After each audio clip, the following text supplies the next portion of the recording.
Hi everyone, this is Sam with Wine News in 5.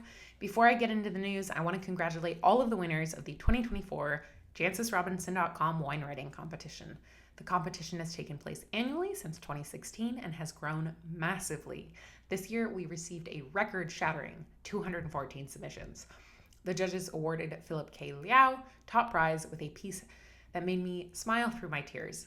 Karen Magner's laugh out loud story of studying abroad took the judges runner-up and took the top prize in the readers poll. Emily Grazier was the readers runner-up with a short and sweet piece on the reality of making wine. The judges could not decide on just one highly commended entry and ultimately found that Erica Landis, Melanie Weber, and Luke Houghton all deserved a spot on the awards list. And finally, Nina Lloyd was highly commended by our readers. If you have not read these already, they are all up on our site, as well as many more, and they are free to read, and I can't recommend them highly enough. On to the news. Today I'm going to discuss flooding in Central and Eastern Europe, frost in South Australia, a new appellation in the Southern Rhône, the first Regenerative Organic Certified producer in France, the VDP's pending admittance of non-estate fruit for the first time in history, and a harvest update from the Veneto. Starting with flooding in Central and Eastern Europe. Starting on September 14th, Storm Boris brought heavy rainfall and record flooding to Austria, Romania, the Czech Republic, and Poland.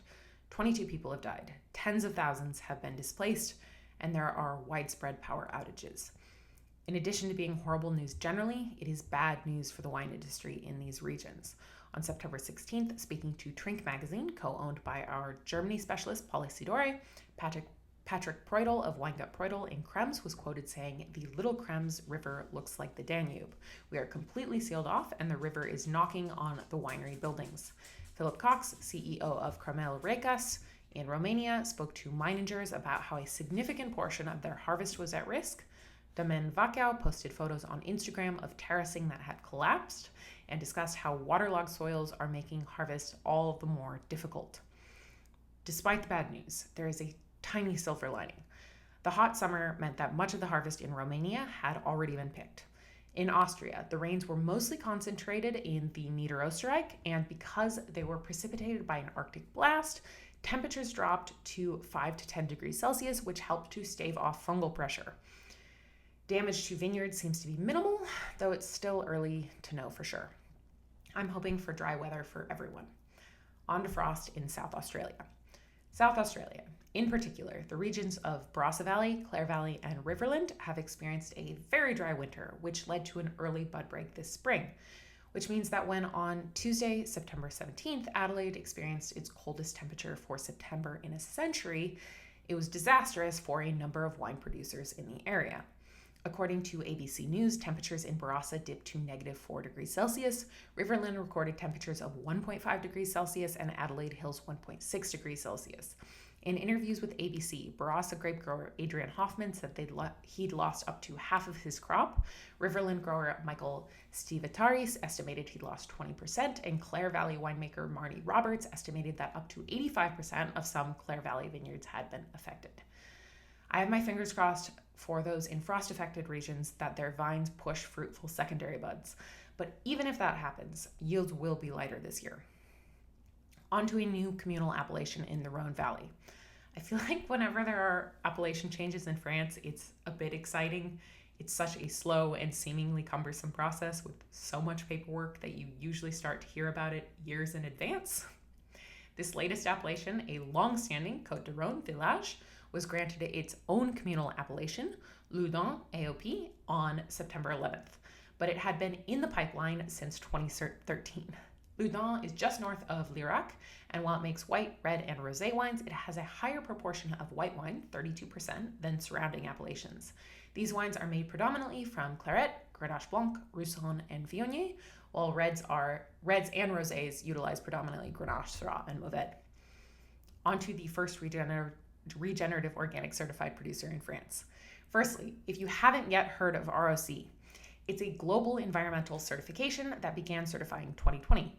Rather than just requiring the elimination of pesticides and herbicides, as organic certification does, ROC requires that agricultural operations test their soils and show healthy or increasing amounts of organic matter, as well as ensuring good working conditions for staff and high standards for animal treatment. It is one of the most stringent certifications in the world, and only a handful of producers have been certified. There are practitioners in the US, Chile, Argentina, and Austria, and now one in France. On September 17th, Domaine Mirbeau, a B Corp wine estate in Provence, became France's first vineyard to achieve Regenerative Organic Certified status.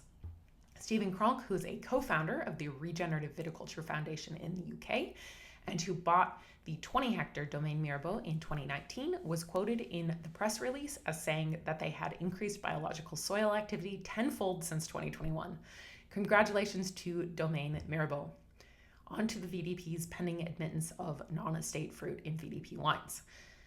Due to the severe frost that struck Germany in April of this year and decimated yields across the country, but especially in Sachsen, Saar-Unstrut, Dinant, Ruhr, and Saar, the VDP, a members-only organization that requires its producers to meet stringent standards that include using only estate fruit, are beginning preparations for a grape exchange, reports Trink magazine. This would mean that VDP members from regions struck by frost could buy grapes from VDP members in regions less affected by frost. All exchanges would be subject to VDP oversight.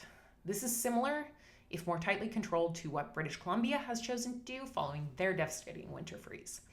In both cases, it's about keeping producers afloat financially rather than any permanent loosening of regulations. Finally, harvest in Veneto. I received an email this morning from Emma Bentley, whose name you might recognize from her entry in this year's wine writing competition, saying that where she lives in a small town near Soave, they've been impacted by Storm Boris, but yesterday was dry, and today the sun is out and harvest is officially beginning.